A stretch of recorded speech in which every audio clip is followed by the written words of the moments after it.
안녕하세요. 44살 아줌마입니다. 저의 유튜브 이름은 나롭게 TV인데요.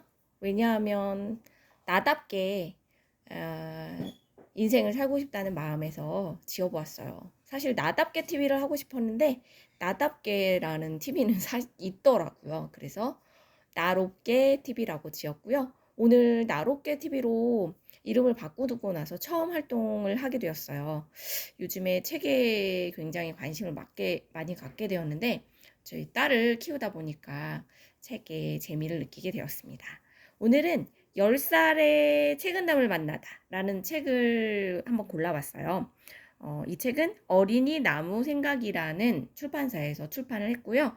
어, 지은이는 한영희, 그리고 그린이는 소설입니다. 첫 장을 열어보면 작가의 말이 들어있어요. 작가의 말은 많이들 보셨겠지만 이 책을 담게 된 이유나 본인의 경험담 그런 것들이 들어가 있고요. 그리고 이 책에 책은담이라는 책을 주제로 해서 글을 쓴 책이기 때문에 책은담이라는 책에 대해서 간단히 소개를 했어요. 저도 사실 책은담이라는 책을 읽지 못했었거든요. 44살이나 되었지만 오늘 처음으로 이 책을 접하게 되었는데 책은담이라는 책은 중국 명나라 말기에 홍자성이라는 사람이 글을 썼다고 해요. 그리고 우리나라는 그때 임진왜란이 일어날 때쯤이라고 합니다. 그리고 많은 사람들이 책은담이라는 책을 많이 읽었다고 하는데 저는 아직 사실 작가의 말까지만 읽은 상태예요. 그리고 여러분과 함께 책을 더 읽어보려고 합니다. 하지만 제가 이 책을 더 읽고 싶었던 마음은 제가 요즘에 40살이 넘어서 아이를 키우고 결혼 생활을 하다 보니까 인생의 진리에 대한 궁금증과 도대체 나의 인생을 어떻게 사는 것이 정말 행복한 삶이고 또 나의 삶에 대한 책임을 가질 수 있는 것인가에 대해서 생각을 많이 하게 됨으로써 이 책의 내용이 그에 부합하다는 생각이 들었고 이 작가의 말씀대로 책은담을 쓴 홍자성이라는 사람이 늦게까지 다 살아보니까 이런 점이 너무 아쉬웠다. 그래서 젊은 사람들이 나처럼 실수하지 말고 좀 더 지혜롭고 성숙하게 살 수 있길 바라는 마음에 이 글을 썼기 때문에 10대 어린이들이 읽는다면 그 어린이들은 더 지혜롭고 더 성숙하게 그리고 자기의 삶을 주도적으로 살 수 있지 않을까 하는 생각이 들었습니다. 그래서 오늘 한번 소개를 해드리고 싶었어요. 그러면 제가 첫 장 몇 부분 읽어드리겠습니다. 이렇게 작가의 말, 그리고 차례에 대해 나오는데요.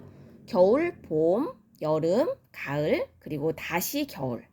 제가 아직 책의 내용은 같이 못 읽어봤다고 했잖아요. 그리고 지금 들으시는 청취자분들과 함께 책을 더 읽어보려고 하는데요. 차례에서 우리는 원래 봄, 여름, 가을, 겨울이라는 순서를 그렇게 하게 되잖아요, 보통. 사계절을 말한다면. 근데 작가는 겨울부터 시작을 했어요. 왜 그럴까? 아직 책을 읽지 않았지만 제 마음엔 겨울에는 꽁꽁 언 마음, 꽁꽁 언 땅. 그렇지만 사계절을 지나고 다시 겨울이 온다. 우리의 삶도 이렇게 어려운 역경의 시대가 있는가 하면 너무 행복하고 즐거운 시대도 있고 이렇게 하나의 인생이 고비가 있으면 고비를 넘기면 또 즐거운 삶이 찾아오기도 하고 인생은 새옹지마라는 말처럼 사계절을 넘고 하지만 다시 또 그 계절이 돌아오고 하지만 겨울이 왔지만 다시 봄이 오겠죠. 그래서 인생은 참 살만하다 이런 의미가 있을 것 같아요. 그러면 겨울 외로운 시작 부분 앞부분만 좀 읽어드리겠습니다. 친구 없는 새 학교. 학교 갈 준비를 마친 연두는 푹 하고 한숨을 쉬었다. 얼마 전에 할아버지 집으로 이사 온 뒤부터 생긴 버릇이다. 어머님의 말로는 할머니가 세상을 떠나고 혼자 지내는 할아버지가 걱정되어서라는데 그게 다는 아닌 것 같다. 왜냐하면 엄마는 이사 온 뒤 할아버지를 돌보기는커녕 한 푼이라도 벌어야 한다며 갑자기 회사를 다니기 시작했기 때문이다. 게다가 얼마 전 회사를 옮겼다는 아빠는 요즘 어깨가 축 처져 있고 무슨 잘못이라도 한 건지 할아버지와 마주치면 피하기 일쑤다. 연두는 이 모든 상황이 짜증났다. 이사를 갈지 말지, 어디로 갈지.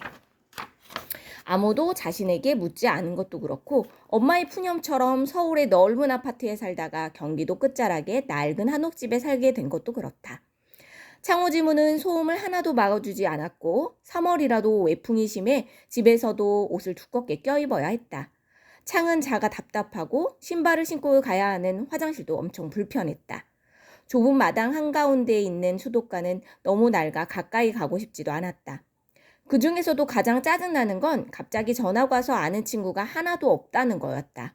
3학년이 되었다는 것이 조금도 기쁘지 않았다. 유치원부터 1, 2학년 때까지 친하게 지냈던 친구 소희와 어이없이 헤어진 것도 속상했다. 새 학기가 시작된 뒤 며칠간 새 학교, 새 교실에서 낯선 아이들과 서먹서먹한 하루를 보내는 건 그야말로 고통스러웠다. 어제도 온종일 누구와 한마디도 하지 못한 채 창밖만 보며 지냈다. 그런데 종례 시간에 선생님은 이렇게 말하는 거였다. 여러분, 내일은 오늘 앉았던 자리가 아니라 같이 앉고 싶은 친구들과 앉고 싶은 자리에 앉도록 해요. 와, 정말요? 아이들이 웅성거리며 신났다. 하지만 연두는 그 말을 듣는 순간부터 가슴이 답답해졌다. 친한 친구도 없고 같이 앉고 싶은 친구도 없고 같이 앉자고 하는 친구는 더더욱 없었기 때문이다. 엄마는 이런 연두의 마음도 모른 채 창호지 문을 열고 재촉했다. 뭐해? 빨리 나와. 늦겠다. 아직 안 늦어. 학교가 추워서 일찍 가기 싫단 말이야. 엄마 먼저 가. 연두는 입을 삐죽거렸다. 아직 3월이어서 춥다는 말에 일리가 있다고 생각했는지 엄마는 알았다는 말만 남긴 채 후다닥 나가버렸다. 딸의 고민 따위에는 관심도 없이 출근만 서두르는 엄마가 정말로 원망스러웠다. 다른 엄마들은 딸과 친구처럼 이야기도 많이 나눈다는데 우리 엄마는 왜 바쁘기만 한 걸까? 연두는 최대한 느리느리 가방을 다시 정리하고 천천히 준비물을 챙겨 학교로 향했다. 마음대로 앉는 첫날, 일부러 제일 늦게 교실에 도착했다. 아이들은 이미 끼리끼리 앞쪽부터 앉아 있었다. 교실을 한번 둘러본 연두는 뒤쪽에 빈자리에 슬그머니에 가서 앉았다. 짝도 없이 하나 남은 자리였다. 주위에는 남자애들이 대부분이었고 자기들끼리 별로 웃기지도 않은 얘기를 하며 시끄럽게 떠들어대고 있었다. 늘 앞쪽에 앉다가 모처럼 뒤쪽에 앉아보니 중간에 앉은 키 큰 남자아이들에 가려서 칠판 글씨도 보이지 않았다. 내일은 담임선생님이 키에 맞춰 자리를 정해주시겠지. 하지만 예상과 달리 담임선생님은 내일도 마음대로 와서 앉고 싶은 자리에 앉으라며 종례를 마쳤다. 담임선생님은 연두가 처음으로 만나는 젊은 여자 선생님이었다. 1, 2학년 때 만나던 할머니 선생님에 비해 매일매일 경쾌한 걸음걸이와 밝은 표정, 예쁜 스카프를 메고 오는 것이 좋았지만 이제는 조금 미워질 것 같았다. 연두의 불편한 마음은 집에 와서도 사라지지 않았다. 대체 어디에서 누구랑 앉아야 하나, 이런 고민을 언제까지 해야 하나 짜증이 났다. 연두는 툇마루를 왔다 갔다 하며 푹 한숨을 내쉬었다. 우리 연두 무슨 걱정이라도 있는 거냐? 할아버지가 방에서 나오며 물었다. 그러게요. 연두는 할아버지 질문에 당황해서 말을 더듬었다. 사실 갑자기 함께 살게 된 할아버지가 좀 불편했다. 1년에 몇 번 잠깐씩 할아버지 집으로 놀러 올 때는 몰랐지만 매일매일 집에서 같이 생활하려니 할아버지를 어떻게 대해야 할지 몰랐다. 그건 엄마 아빠도 마찬가지였나 보다. 다들 일찍 나갔다 늦게 돌아온다. 할아버지는 새벽 일찍 나가 운동을 하고 낮에는 늘 뭔가를 배우러 다니느라 가족들 중에 제일 바빴다. 집에 있을 때가 별로 없는데도 말이다. 연두는 할아버지가 어렵고 불편했지만 누구한테라도 말을 하지 않으면 가슴이 터질 것 같아 망설이다가 입을 열었다. 할아버지, 새 학교라 아는 애가 하나도 없어서 너무 힘들어요. 어우, 저런, 우리 연두가 외로웠구나. 그럼 일단 짝하고 친하게 지내보지 그러니? 오늘은 짝도 없었어요. 누구랑 앉아야 할지도 모르겠고요. 우리 선생님 정말 이상해요. 짝도 안 정해주고. 허허허, 그래? 선생님께서 아주 중요한 걸 가르쳐 주려고 그러시는구나. 할아버지는 빙그레 웃더니 방으로 들어가 책 한 권을 들고 나왔다. 연두처럼 어린 학생이건 할아버지처럼 나이 든 사람이건 늘 힘든 게 사람과 사람 사이의 관계지. 그래서 좋은 친구를 만나는 건 인생에 소중한 일이 없다고들 하지 않니? 옛날 어른들은 어떤 사람을 친구로 삼으라고 했는지 한번 알아볼까? 그런 것도 책에 나와요? 그럼 나오지. 할아버지는 돋보기를 쓰고 책을 뒤척이다가 어느 구절을 읽어주셨다. 자녀를 가르칠 때는 무엇보다 나가고 들어오는 것을 엄하게 하고 친구 사귀는 것을 조심해야 한다. 만일 한번 나쁜 사람과 만나게 되면 이것은 마치 깨끗한 논밭에 잡초의 씨앗을 뿌리는 것과 같아서 평생토록 좋은 곡식을 심기가 어렵다. 이것 보렴. 옛날 어른들도 아무나 친구로 사귀지 말고 조심해서 사귀라고 하는구나. 농사 짓는 밭에 잡초가 생기면 잡초는 농작물인 오이나 호박보다 훨씬 빨리 자라고 순식간에 퍼져서 땅에 있는 양분을 다 먹어버리거든. 농부가 쉬지 않고 잡초를 뽑아도 또 나고 또 나고 하잖니. 만일 농부가 조금이라도 게으르다면 농사를 막치고 말 거야. 그러니 처음부터 잡초가 생기지 않게 조심하는 게 좋겠지? 자, 그럼 어떤 친구가 좋은 친구인지 한번 찾아보자꾸나. 착한 사람의 행동은 편안하면서도 복을 부르듯 하고 깨어있을 때나 잠잘 때나 늘 온화하다. 그러나 악한 사람은 행동이 거칠고 도리에 벗어날 뿐 아니라 웃으며 말하는 목소리 속에서도 살기가 느껴진다. 할아버지 말이 어려워요. 할아버지보다 더 할아버지가 쓰신 건가 봐요. 무슨 말인지 모르겠는걸요? 그렇지. 할아버지보다 아주 오래전 할아버지가 쓴 글이지. 우리 연두가 알아듣기엔 너무 어렵겠구나. 자, 쉽게 설명하면 착한 사람과 나쁜 사람은 평소 행동이나 말하는 것만 봐도 차이가 난다는 말이야.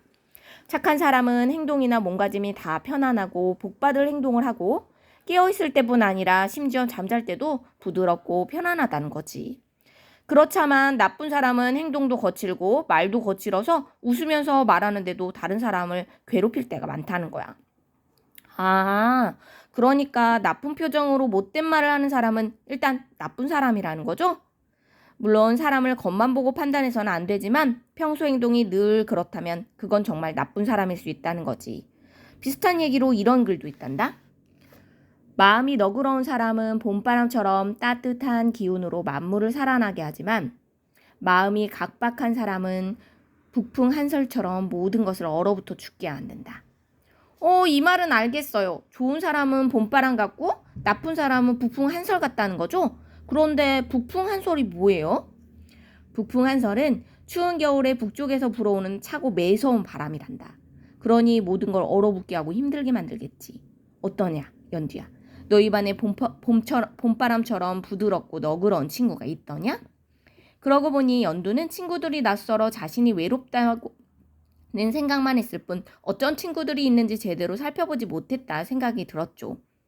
글쎄요. 누구와도 제대로 이야기를 못 나눴거든요. 그래서 누가 봄인지 누가 겨울바람인지 모르겠어요. 그랬구나. 우리 연두가 마음고생이 많았네. 그런데 어쩌면 다른 친구들 중에서 너와 같은 마음인 아이들도 있을지 몰라. 정말로 그랬을까? 다른 친구들도 연두처럼 힘들고 불편했을까? 할아버지 말을 듣고 연두는 친구에게 살짝 미안한 마음이 들었다. 연두야, 내일은 학교에 가서 봄바람처럼 부드럽고 착한 친구가 있는지 한편 살펴보렴. 봄바람처럼 부드러운 친구요? 그래, 겨우내 얼었던 땅이 녹이고 꽃을 피우는 따뜻한 봄바람처럼. 친구들 얘기를 잘 들어주고 인정해주는 그런 너그러운 친구 말이다. 그런 친구라면 네가 먼저 다가가 말을 거는 게 하나도 부끄러운 일이 아니야. 오히려 용감한 일이지. 할아버지는 연두가 그런 친구와 사이좋게 지냈으면 좋겠구나. 물론 너도 봄바람처럼 부드럽게 친구들을 대하는 것도 잊지 말고. 그럴게요, 할아버지. 그런데 그건 무슨 책이에요? 책은담이라는 책이란다. 책은담? 책 이름이 이상해요. 음식점 이름 같기도 하고요. 그 소리를 듣고 할아버지는 껄껄 웃었다. 책은담은 오래전 중국 명나라 때 홍자성이라는 사람이 쓴 것으로 삶의 자세를 알려주는 지혜로운 책이라고 했다.